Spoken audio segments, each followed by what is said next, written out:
the way I think about it is I don't try to point to some ultimate grounding for logic because I think it's descriptive and not prescriptive. But I think that what logic does is that it recursively validates itself. So to me, the best analogy is language and grammar. You can't describe or affirm the laws, or not really laws, but the rules of grammar. You can't demonstrate grammatical validity in any other way than by utilizing language and grammar. There's no getting around that. And you can call that circular. I don't think that it's circular. I think it's recursive. So by recursive, I mean it doesn't prove itself, but it validates its own efficacy. So another example would be like science doesn't prove science, but science demonstrates the overwhelming efficacy of science. And you could say the same thing with mathematics. How do I want to say it? Like we prove things in mathematics, but mathematics just always recursively by its own rules is able to demonstrate how it works. I'm trying to say it in ways that don't sound so base, but that's the best I can do, I guess. Maybe I'm just a basic bitch. No, I see where you're coming from, though. Like, that we use logic to understand, like, even what logic is and, like, the concepts of logic. I guess, like math and whatever would be the same thing. But my issue with that is, hold on, what's that? My issue with that is that logic exists. Right. I just want to say, like, do you believe that logic exists as a precondition, a transcendental precondition? No, because that's some weird Neoplatonist stuff. It has never ever made any sense to me. Things don't, like, take law of identity or whatever. Things don't gain an identity as a conscious agent plucks from some ethereal, non-materialistic realm a thing called the law of identity and then grants it to it. That's just that's so silly. Like, for example, if you didn't exist, wouldn't it be true that this plastic bottle existed? Yeah, sure. Okay, what about if 10 people didn't exist? We can agree that it would still be true that this bottle would still exist. And then I think we can run that all the way to if no conscious agent in the universe existed, this bottle would exist. Now we come into the world and we interact with the world and we come up with schemes and heuristics and whatever to describe what we interact with, what we experience, and we label it these things.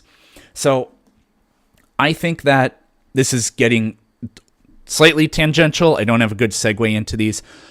But I merely think that truth is a property that some sentences have, and logic is not necessarily a property that sentences have, but it's just a description of how grammar works, and it's descriptive, not prescriptive.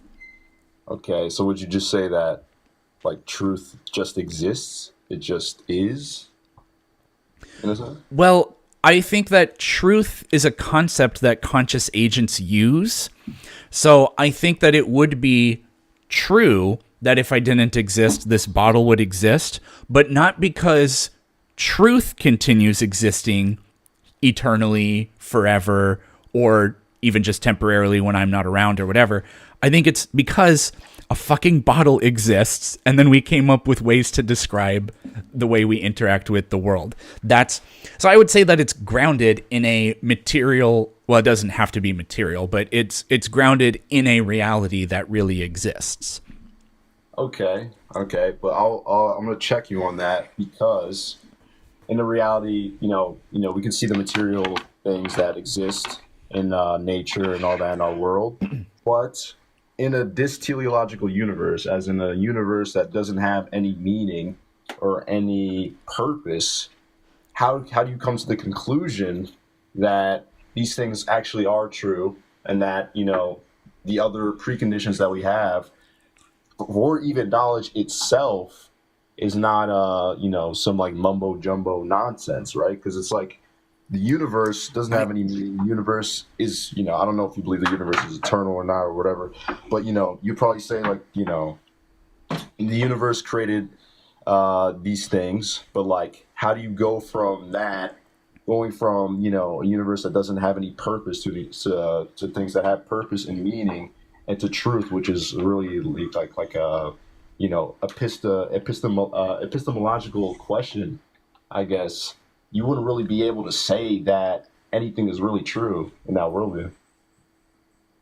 What am I missing? Because I never heard what I'm missing that doesn't let me do that.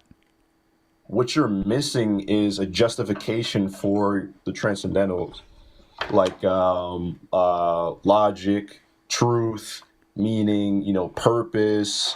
Well, I think I did give it. I think the difference is you're claiming that logic and truth are things that exist independently of like the universe existing or whatever. Now, I don't really agree. Now, I think I actually have a pretty good retort to what you were saying, like how you got started, because you say, how do you derive any meaning or truth?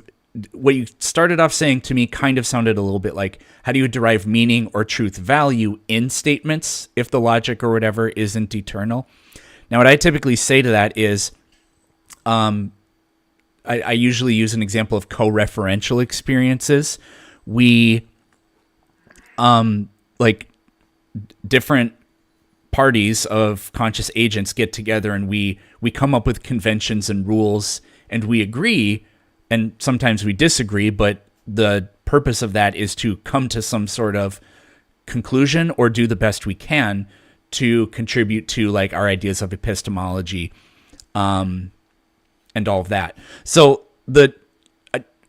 my counter to that is, the counter I usually run to this accepts your position and then tries to reduce it to see if it holds true in the sense that it is supposed to. So let's pretend that literally nothing at all exists except for a consciousness, and we can call that God or whatever. Pretend nothing at all exists except this singular conscious entity that is supposedly the grounding for truth claims. Are you with me so far? Yeah. Okay. Now that single entity says, ding dong shlamma beep boop. Is that statement true, false, or meaningless? Well, I would say that you're trying to say that basically it's like arbitrary, right? Sort of. Kind of like, yeah, like in the sense that like, if God was a different way, logic would also be a different way. But God does not personify logic; He conceptualizes it through divine conceptualism, right? And So He would be the first mind to actually, derive logic, derive these things. It wouldn't be created. So in an alternate universe, he wouldn't be able to switch it up and make logic a bizarre world situation, because he conceptualizes logic, because logic needs a mind to conceptualize it. And if you believe God is divine, he's a divine mind, he would be the first to conceptualize these transcendentals. What I think logic requires a mind to exist in a certain sense, but just want to go back to, so are you saying that it would be true because the God mind makes it be true by virtue of it existing and proclaiming it to be true? Because my question was, is that statement true, false, or meaningless? And you didn't really answer it, but I think you're saying it would be true. Well, yeah, it would be true, but it would be true in the sense that he doesn't create it, therefore it cannot be arbitrary. That he conceptualizes it in his mind. He just doesn't make it out of thin air, I guess, if that makes sense. Yeah, but how is that not arbitrary? Nothing exists. There's nothing this statement can refer to. It has no value except that the only conscious entity in the universe thinks it. and now all of a sudden it's true. See, that can't make any sense to me.